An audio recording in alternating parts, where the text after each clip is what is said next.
सर्वांना नमस्कार. Sharing stories पॉडकास्टमध्ये आपले स्वागत आहे. या चॅनलमध्ये आपण पुस्तकांवर चर्चा करतो. आज आपल्याकडे फ्रीडम मॅकफॅडन यांचे द हाऊसमेड हे पुस्तक आहे.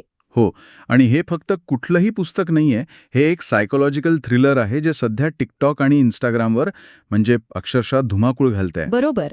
आणि आज आपण हेच बघणार आहोत की हे पुस्तक इतकं का गाजतंय. काही समीक्षण आणि सारांशांच्या आधारे आपण यावर सविस्तर चर्चा करूया. म्हणजे आपला उद्देश फक्त कथा सांगणं नाही, तर यात असं काय आहे जे वाचकांना शेवटच्या पानापर्यंत खेळवून ठेवतं हे शोधणं आहे. चला तर मग सुरुवात करूया. कथेची सुरुवात होते मिली नावाच्या एका तरुणीपासून. तिचा भूतकाळ खूप गुंतागुंतीचा आहे आणि तिला नोकरीची खूप जास्त गरज आहे. आणि मग तिला विंचेस्टर नावाच्या एका श्रीमंत कुटुंबाच्या आलिशान घरात मदतनीस म्हणून काम मिळतं. वरवर पाहताही तिच्यासाठी खूप मोठी संधी आहे. संधी तर आहे, पण घरात पाऊल ठेवल्या ठेवल्याच काहीतरी विचित्र वाटायला लागतं नाही का? अगदी. घराची मालकीण नीना विंचेस्टर. सुरुवातीला ती खूप चांगली वाटते, पण तिचं वागणं म्हणजे क्षणाक्षणाला बदलत असतं. हो, ती मुद्दाम घरभर पसारा करून ठेवते.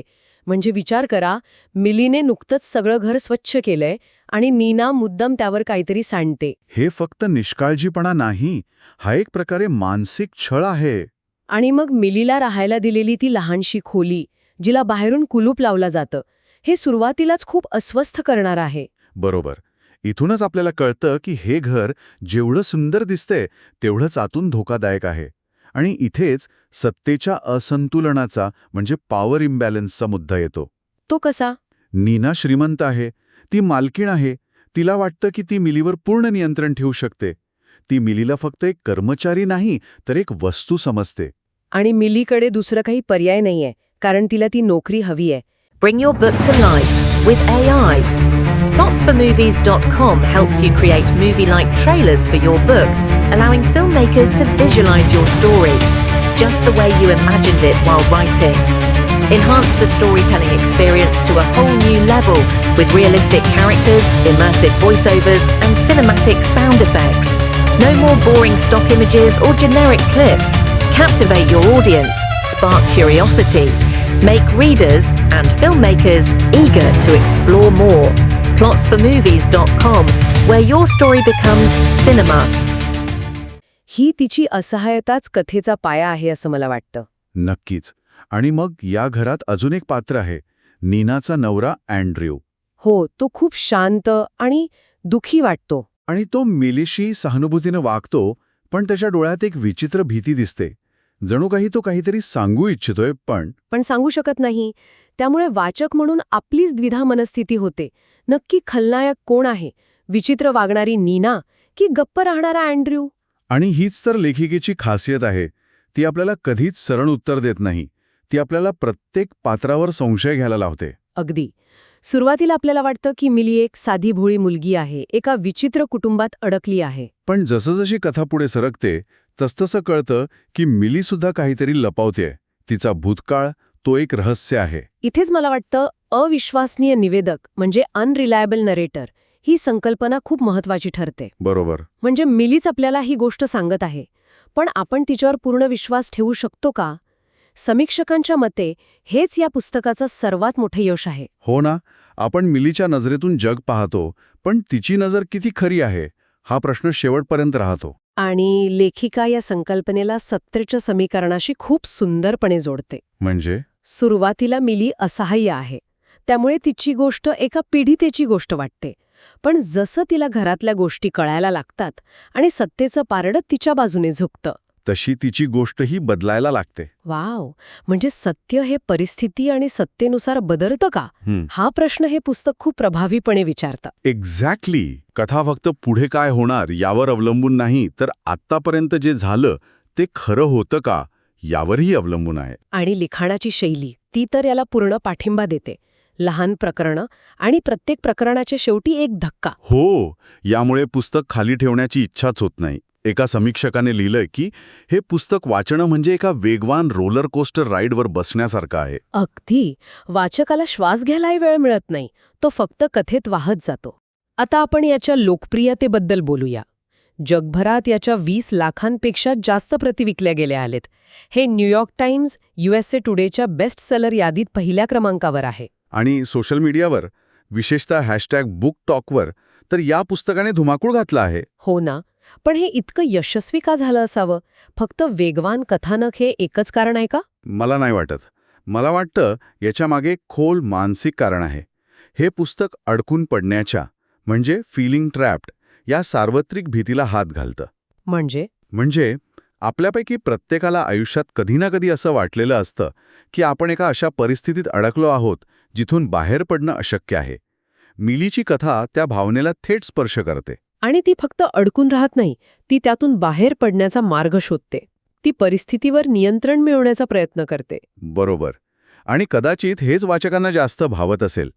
एका समीक्षणात म्हटलं होतं की मिलीचं पात्र खूप खरं वाटतं, ती कणखर आहे आणि तिची विनोदबुद्धी गळ परिस्थितीतही टिकून आहे. ही तिची लढण्याची वृत्ती वाचकांना प्रेरणा देते. ती एक आदर्श नायिका नाहीये. तिच्यात अनेक दोष आहेत, ती चुकीचे निर्णय घेते. पण ती हार मानत नाही आणि याचमुळे वाचक तिच्याशी जोडले जातात. बुकटॉकवर लोक कथेतील धक्के आणि वर्णांबद्दल बोलतात, पण त्याहून जास्त ते मिलीच्या पात्राबद्दल बोलतात. तिच्या संघर्षात त्यांना स्वतःचा संघर्ष दिसतो. हो, आणि आता तर या कथेवर एक मोठा चित्रपटही येतोय. सिडनी स्विनी आणि अमँडा सेफ्रीड खूप मोठ्या अभिनेत्री आहेत. यावरूनच या कथेची ताकद लक्षात येते. नक्कीच. पण प्रत्येक नाण्याला दोन बाजू असतात. जशी या पुस्तकाची खूप प्रशंसा झाली आहे, तशीच काही टीकाही झाली आहे. अच्छा, काय म्हणतात समीक्षक? काही वाचकांच्या मते जे नियमितपणे थ्रिलर कथा वाचतात त्यांना यातील काही वळणं म्हणजे ट्विस्ट अपेक्षित वाटू शकतात. त्यांना कदाचित वाटेल की असं काहीतरी होणार हे मला आधीच कळलं होतं. हा एक महत्वाचा मुद्दा आहे. म्हणजे थ्रिलरच्या चाहत्यांसाठी हे पुस्तक खूप सोपं आहे का? पण मग ते इतकं लोकप्रिय का झालं? इथे एक मनोरंजक गोष्ट आहे. काही समीक्षकांच्या मते या पुस्तकाचं यश हे त्याच्या प्रेडिक्टिबिलिटीमध्येच आहे. म्हणजे हे कसं शक्य आहे? वाचकाला काही गोष्टींचा अंदाज येतो, पण लेखिका त्या गोष्टी ज्या प्रकारे सादर करते ते समाधान देणारं असतं. वाचकाला वाटतं, बघ मला वाटलंच होतं हे असं होणार. आणि जेव्हा त्याचा अंदाज खरा ठरतो तेव्हा त्याला एक प्रकारचं समाधान मिळतं. अरे वा, म्हणजे ही एक प्रकारे हुशारीची खेळी आहे. लेखिका वाचकाच्या मानसिकतेशीच खेळत आहे. अगदी. पण दुसरी एक टीका आहे की काही ठिकाणी कथा थोडी मेलोड्रामॅटिक किंवा अतिरंजित वाटते. हो, काही प्रसंग थोडे नाट्यमय वाटू शकतात. पण सायकोलॉजिकल थ्रिलर या प्रकारात हे थोडेफार प्रमाणात अपेक्षित असतं नाही का?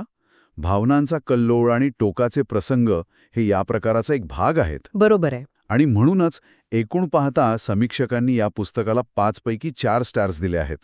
याचा अर्थ या किरकोळ त्रुटी असूनही पुस्तकाचा एकूण अनुभव खूप प्रभावी आणि मनोरंजक आहे. आता मला लेखिकेबद्दल जाणून घ्यायचंय. फ्रीडा मॅकफॅडन यांच्या लेखनात मानवी मानसशास्त्राची जी पकड दिसते ती खूपच प्रभावी आहे. हो, आणि यामागचं कारण खूपच आकर्षक आहे. फ्रीडा मॅकफॅडन या व्यवसायाने एक डॉक्टर आहेत. अच्छा. हो, आणि त्या ब्रेन इंजुरी म्हणजेच मेंदूच्या दुखापतींमध्ये विशेषज्ञ आहेत. त्यांच्या या वैद्यकीय ज्ञानामुळे त्यांना मानवी मन आणि त्यातील गुंतागुंत खूप जवळून अभ्यासता आली आहे. म्हणजे त्यांचं वैद्यकीय ज्ञान त्यांच्या लेखनासाठी एक प्रकारे कच्चा माल पुरवतं. हो, यामुळेच त्यांची पात्रं इतकी खरी आणि गुंतागुंतीची वाटतात. हे खूपच विलक्षण आहे. नक्कीच. एक डॉक्टर जो लोकांच्या मेंदूवर उपचार करतो तोच आपल्या लेखनातून वाचकांच्या मनाला आव्हान देतो. त्यांच्याबद्दल अजून एक गमतीशीर गोष्ट सांगितली जाते. काय आहे ती? त्या समुद्राकिनारी एका जुन्या 3 मजली घरात राहतात. त्या म्हणतात की त्या घरातल्या पायऱ्यांवर चालताना विचित्र आवाज येतो आणि तिथे कोणी किंचाळले तरी बाहेर आवाज ऐकू येणार नाही. अरे देवा, म्हणजे त्या स्वतःच एका थ्रिलर कथेच्या वातावरणात राहतात. हो, मग आश्चर्य नाही की त्यांना अशा कथा लिहिण्याची प्रेरणा मिळते. खरंय. तर मग या सगळ्या चर्चेनंतर आपण या निष्कर्षावर येऊ शकतो की द हाऊसमेड हे फक्त एक वेगवान थ्रिलर नाही. नाही, अजिबात नाही. ते त्याच्या कथेच्या मांडणीमुळे, अविश्वसनीय निवेदकाचा वापरामुळे आणि सत्ता, फसवणूक यांसारख्या संकल्पनांना एकत्र गुंफल्यामुळे यशस्वी झाला आहे. आणि ही कथा जाता जाता एक खूप महत्वाचा आणि अस्वस्थ करणारा प्रश्न विचारते, नाही का? हो, खऱ्या अर्थाने शिकारी कोण आणि शिकार कोण हे केवळ परिस्थिती आणि वेळेवर अवलंबून असतं का? ही कथा दाखवते की निराशा, बुद्धिमत्ता आणि योग्य संधी मिळाल्यास सत्तेचं समीकरण पूर्णपणे कसं उलटं होऊ शकतं. जो कालपर्यंत बळी होता तो आज शिकारी बनू शकतो. आणि आपल्याला ते कळणार सुद्धा नाही. खूपच विचार करायला लावणारा मुद्दा आहे. आम्ही sharingstories.in वर #PushingIndianAuthors या मोहिमेद्वारे भारतीय लेखकांच्या पुस्तकांना प्रोत्साहन देत आहोत. या कार्यक्रमाला plotsformovies.com यांचं समर्थन आहे. हे एक AI सक्षम बुक ट्रेलर प्लॅटफॉर्म आहे नाही का? हो, तेथे आपण पुस्तक विकत घेण्यापूर्वी त्याचा 1 मिनिटाचा ट्रेलर पाहू शकता, जेणेकरून आपल्याला पुस्तकाबद्दल अधिक चांगली कल्पना येईल. ही एक उत्तम संकल्पना आहे. वाचकांसाठी खूप उपयुक्त ठरू शकते. जर आपल्याला आमची ही सविस्तर चर्चा आवडली असेल तर कृपया चॅनलला सबस्क्राईब करून आम्हाला पाठिंबा द्या. हे पुस्तक विकत घेण्यासाठी लिंक डिस्क्रिप्शनमध्ये दिली आहे, तिथून आपण ते खरेदी करू शकता. नक्की वाचा हे पुस्तक. आणि जाता जाता कमेंट्समध्ये भारतीय लेखकाचे आपले आवडते पुस्तक कोणते आहे ते आम्हाला नक्की सांगा. धन्यवाद.